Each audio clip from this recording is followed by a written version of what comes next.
Bien, continuamos con nuestra serie ya oficialmente la más longeva que hemos realizado de momento en el canal de YouTube y a través del grupo de WhatsApp, que es el génesis de todas estas series, que se llama A la luz de su palabra, que es un compendio pues de unir bajo una misma reflexión una lectura del Antiguo Testamento, que son los libros que nos han ido marcando el trote de la serie, con alguna del Nuevo Testamento. Eso sí, he sido más aleatorio, inclusive no dudo haya repetido lecturas del del Nuevo Testamento, porque como les digo, el que marca el punto de partida y de reflexión es el antiguo. Y al final, ¿cuál es el propósito? Pues demostrar que Dios es el mismo en el antiguo, en el nuevo, ayer, hoy y lo será siempre. Seguimos con el libro del profeta Daniel, un libro muy interesante que además es un libro que cuenta más historias. Generalmente los libros anteriores son anuncios, advertencias, promesas, reflexiones. Ya cuando entramos en los libros proféticos, esta es la dinámica. Ahí puede haber elementos históricos, pero se centra mucho en el mensaje. El libro de Daniel ha sido un libro de muchas historias, historias muy lindas, además, con mucho contenido de fidelidad, de amor y de respeto a Dios. Y ahorita vamos justamente a compartir pues una nueva historia, en este caso el capítulo 5 de Daniel, que se llama El banquete de Belsasar. ¿En qué es lo que vamos a reflexionar hoy? Pues básicamente algo que debemos tener cuidado, porque siento, y más en estos tiempos donde nada es malo, donde todo está permitido, donde cada quien pues pareciera que le da igual ir a, por poner un ejemplo, ir a misa en chores, en cholas o en zapatos o en pantalón o en minifalda o con escote. Pareciera que da lo mismo recibir la comunión con la mano derecha, la mano izquierda, sacando la lengua, picando un ojo. O sea, pareciera que ahorita la, la- el intento de la iglesia de normar, cosas que tienen muchas otras religiones, por ejemplo el Islam, que cada 3 días en dirección a cada tres veces al día en dirección a la Meca, pues ellos hacen una oración de la mañana, al mediodía y en la noche, tengo entendido que es así, inclinándose hacia donde se encuentra la tumba del profeta. Imagínese usted que entonces venga un musulmán y diga, yo me inclino donde me dé la gana, porque al final lo importante es que yo estoy alabando a Dios, que Allah es grande. Eso no sería bien visto. O sea, parte del tener costumbres y respetarla es fortalecer un principio muy importante para mí y hoy más que nunca necesario de mucho trabajo de evangelización, que es la identidad cristiana. Entonces, nosotros tenemos que tener una identidad. Eso quiere decir que no todo el mundo puede hacer las cosas todo el tiempo como le dé la gana, sino que en realidad hay estructuras y procesos. La historia comienza así. El rey Belsasar invitó a un gran banquete a sus dignatarios. Se juntaron como 1000 personas y en presencia de ellos el rey tomó hasta emborracharse. Primer síntoma de alerta, ¿no? Primer síntoma de alerta. Aunque el estar en ebrio no justifica ningún tipo de conducta, porque como dicen hay ebrios que aunque estén muy ebrios hay cosas que no hacen. Entonces siempre hay un nivel de conciencia y de voluntad que aunque esté muy suprimida y afloren los instintos, sí, y es verdad que la estupidez sale a flor de piel, pero siempre hay un nivel de conciencia en el borracho. Por lo menos yo lo creo así. Animado por el vino, mandó que le trajeran los vasos de oro y plata de su padre, Nabucodonosor, los cuales había robado del templo, es decir, de la casa de Dios en Jerusalén, para que bebieran ellos. Alguien con la mente pragmática de este tiempo y diría, ¿y cuál es el problema? Si Dios nunca va a tomar de esas copas. Es como la gente que le pone comida a estas orillas santeros o del espiritismo y colocan vino y colocan granos y no sé qué más colocarán, un caramelo. Y se come después un caramelo y dice, bueno, porque eso nunca se lo va a comer la imagen, ¿no? Entonces, ¿cuál es el problema? Entonces vamos a ver cuál es el problema. Se los trajeron entonces y bebieron ellos el rey y sus dignatarios, sus mujeres y sus concubinas. Tomaron vino y brindaron a sus dioses de oro y plata, de bronce y de hierro y de madera y de piedra. Y ahí vemos el síntoma del problema. De repente aparecieron dedos de una mano que escribía en el estuco de la pared del palacio, detrás del candelabro. El rey al verlas se turbó, sus piernas se debilitaron y sus rodillas se pusieron a temblar. Gritando, mandó llamar a los brujos y adivinos y les dijo: al que entienda esa letra y me explique, lo haré vestir rojo, color reservado para el rey, y le pondré un cuello su collar de oro y gobernará la tercera parte del reino. Todos los sabios del rey se acercaron, pero no pudieron leer esta escritura ni darle interpretación. Entonces el rey se turbó y sus dignatarios quedaron desconcertados. El rey y sus nobles hicieron tanta bulla que la reina lo supo. Entró pues a la sala del banquete y dijo: viva el rey para siempre. Que tus pensamientos no te turben ni cambie tu semblante de color. En tu reino hay un hombre en quien reside el espíritu de los dioses santos. Vean ustedes siempre el pensamiento politeísta, ¿no? Ya en tiempos de tu padre se comprobó que tenía intuición, inteligencia y una sabiduría semejante a la de los dioses. Por eso tu padre, el rey Nabucodonosor, lo nombró jefe de los magos, adivinos y astrólogos, poniéndolo por sobrenombre Belsasar.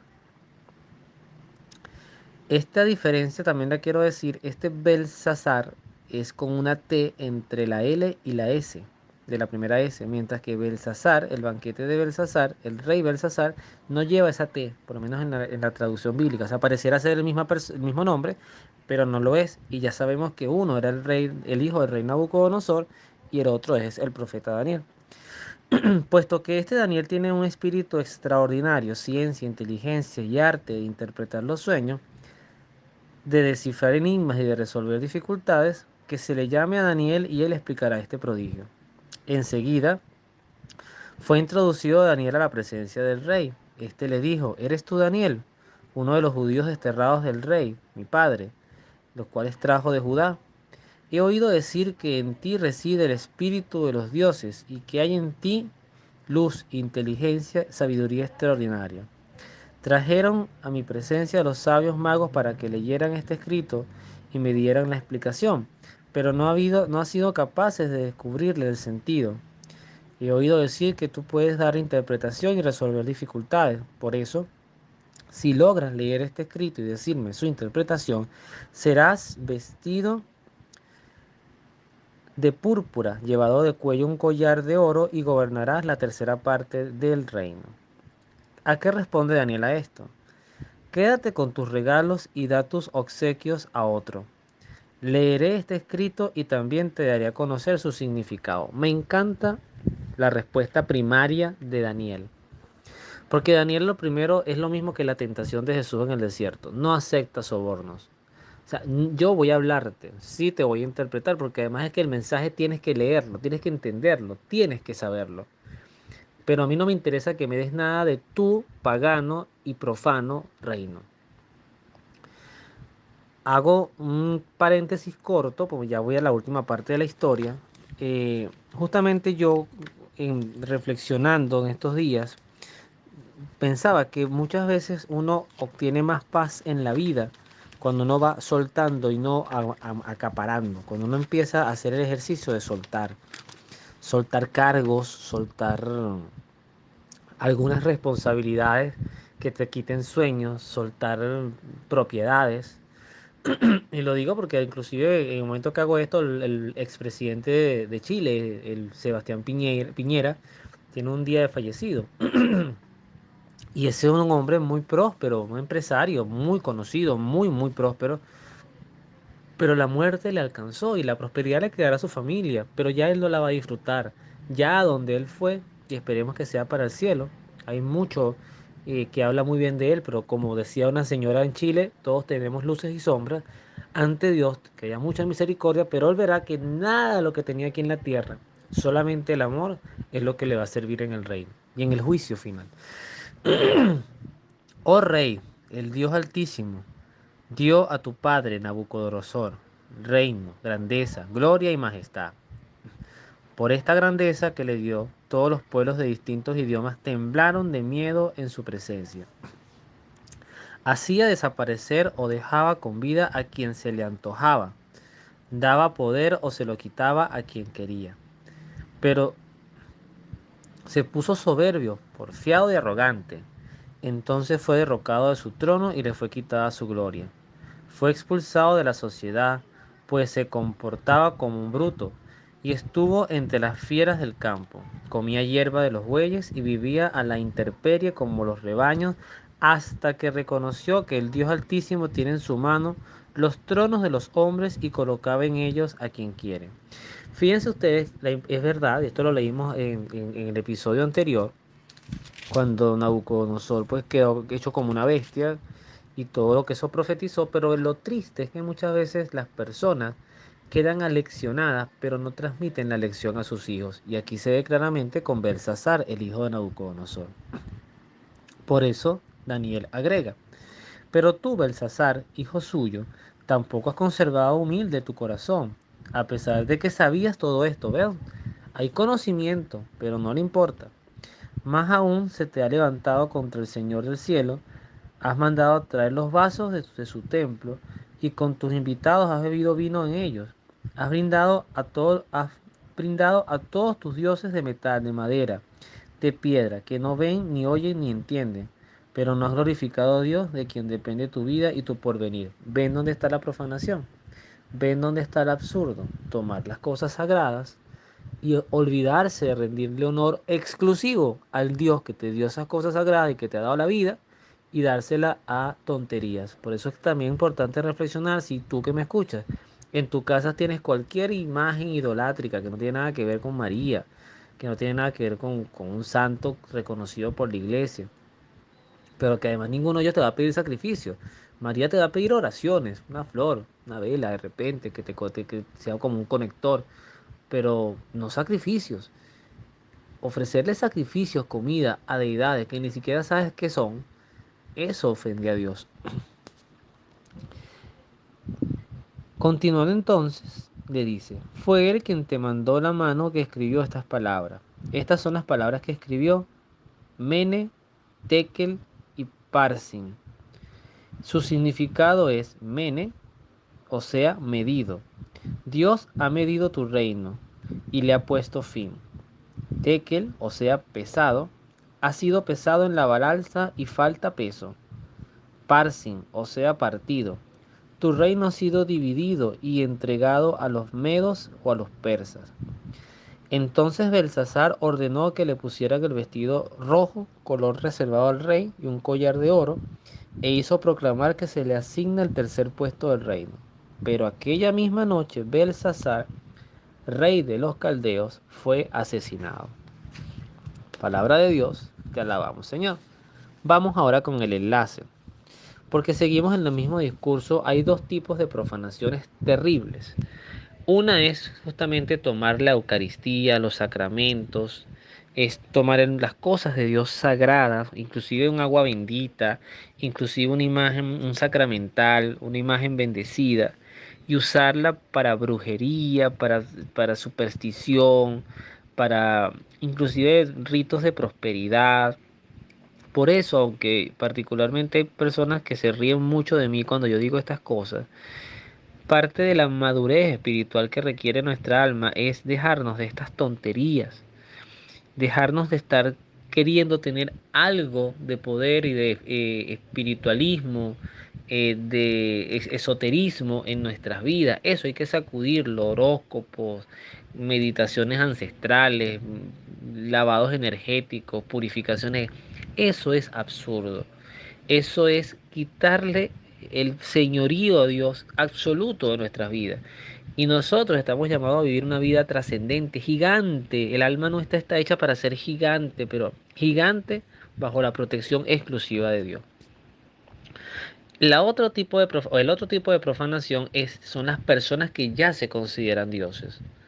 Son las personas que viven, vamos a ver el caso más extremo que fue Herodes, pero me refiero hay personas que viven como si fueran dioses, porque tienen tanto poder, tanto dinero que se sienten intocables. Esto pasa mucho, sobre todo en el mundo del narcotráfico, de la ilegalidad, de los presidentes, de los dictadores, de los gobernantes, de los que andan con escolta. ¿Cuánta miseria puede haber en un alma así? Eh, Quizás, como leía un artículo del presidente Nayib Bukele, un profesor que le dio clases, y decía, era un muchacho promedio, pero es que el poder verdaderamente obnubila la mente humana, ¿no? Y tú puedes percibirte y ser muy bueno. Y yo, de hecho hice en el podcast Opinión de un laico, que tengo también en el canal de YouTube, hago un comentario sobre el tema de la reelección, que no es tema de esta reflexión, pero sí tiene que ver con el poder de Nayib Bukele, y la pregunta era, o sea, para los que nosotros consideramos malos no, pero para los que consideramos buenos sí. No, la ley es para todos y hay que cumplirla y respetarlas en todo. Entonces fíjense lo que le pasa a Herodes. Por aquel tiempo Herodes estaba muy irritado con los ciudadanos de Tiro y de Sidón. De común acuerdo se presentaron ante él y después de ganarse a Blasto, tesorero del rey, buscaron una solución pacífica ya que su país dependía de Herodes para su abastecimiento. El día señalado, Herodes, vestido de manto real, se sentó en la tribuna y les dirigía la palabra. Entonces el pueblo lo empezó a aclamar. Esta es la voz de Dios, no de un hombre. Pero de repente lo hirió, lo hirió el ángel del Señor por no haber devuelto a Dios el honor, y empezó a llenarse de gusanos que lo comían hasta que murió. Esto es palabra de Dios, te alabamos, Señor. Fíjense ustedes el punto dramático acá. Herodes era judío, era un hombre, no era de la tribu de Judá, por lo tanto no venía del linaje de David, pero sí tenía formación y conocimiento doctrinal del Dios verdadero. Que esto lo hiciera un romano, esto lo hiciera un pagano, un caldeo, un persa, un egipcio, era perfectamente comprensible. Pero que esto lo hiciera un judío es como una traición muy severa, porque, ok, a ti te puede decir la gente Dios, que me parece que fue una tentación de deleite del demonio ante ese tumulto. La misma tentación que tuvo la gente que gritaba crucifícalo en público ante Pilatos, y era la gente, era el tumulto que gritaba crucifícalo. Por eso yo me río de la expresión que la voz del pueblo es la voz de Dios. Eso no es así, y aquí hay una expresión, un ejemplo muy claro de eso. O la voluntad del pueblo es la voluntad de Dios, eso también es muy falso, eso es muy, muy falso. Los clamores de un pueblo son atendidos por Dios. Dios puede, como le dijo el pueblo de Israel en los tiempos de Moisés, he escuchado el clamor y el dolor de mi pueblo. Y no fue Dios, nunca Dios ha sido indiferente a eso. Pero cuando tú tienes un pueblo que te proclama Dios, ¿cuál es la respuesta más idónea y cuál fue el pecado de Herodes? No lo que le dijeron, sino lo que él deleitó, porque no devolvió la gloria a Dios. Fíjense ustedes tan importante es esto, y cómo Jesús tiene ejemplo para todo. Que cuando Jesús estaba luego de la multiplicación de los panes, capítulo 6 del Evangelio de San Juan, dice, la gente lo quería hacer rey, pero Jesús huyó. Y no es porque Jesucristo no mereciera el honor y la gloria de ser rey, porque ese sí lo merece. Pero es que en su misión ese no era el momento y ese no era el honor que él necesitaba recibir, porque él siempre dirigió el honor a su Padre. Él no separó, aunque hay personas que quizás eso no lo entienden de momento, Jesucristo no separó el monoteísmo judío porque él siempre reclamó la alabanza a su Padre, hasta que progresivamente él fue develando, mi Padre y yo somos uno, el que me ha visto a mí ha visto al Padre que me envió. Pero Jesucristo nunca, nunca, ni siquiera en su apogeo de fama, nunca le dijo a nadie, arrodíllate ante mí, yo soy tu Dios. Fíjense que solamente a muy poca gente, como la mujer samaritana, la del pozo, él le dijo, yo soy el Mesías. Pero hasta allí no había mayor cosa. Y Jesucristo siempre fue un servidor, un hombre que como dice además los testimonios, pasó haciendo el bien. Jesucristo fue juzgado por hacer, no por hacer el bien, sino por al final, luego ante el Sanedrín, proclamarse públicamente. Ese era el momento ya de develar quién era, como lo había hecho con la samaritana. Yo soy el Mesías, el Hijo de Dios, y me verán sentado a la derecha del Padre. Esa blasfemia para el judío fue lo que condenó nuestro Señor. Pero ahí voy con el tema de la gloria. No podemos aceptar bajo ningún concepto tener bajo nuestra mirada gente que nos endiose, que nos vanaglorie, que nos adule, porque eso le resta honor a Dios. ¿Qué importa? Y eso inclusive va para el párroco, para el obispo, hasta para el papa. Eso va para cualquier religiosa, para cualquier director de colegio, para cualquier director de ministerio. No podemos nosotros deleitarnos con con esos temores, porque yo he estado en cargos de cierto poder y sé cómo cuando una persona te habla con excesivo respeto y hasta se le puede percibir un cierto grado de temor, que pasan por al lado y por al lado tuyo y se cuadran como si fueran militares. El que se deleita de eso, se le van las tapas, se le van los tiempos y pierde el norte de quién es la gloria. Y siempre recordar que eso es el sentido del solideo. Ese sombrerito planito que usan el Papa, los obispos, pero también lo usan en el judaísmo. Y es para recordar que por encima tuyo está Dios. Nunca olvidemos eso. Para evitar profanaciones y cosas absurdas. Y cuidado con el licor y cuidado con las estupideces. Porque por estupideces se pierde la vida. Que Dios los bendiga. Nos vemos en la oración.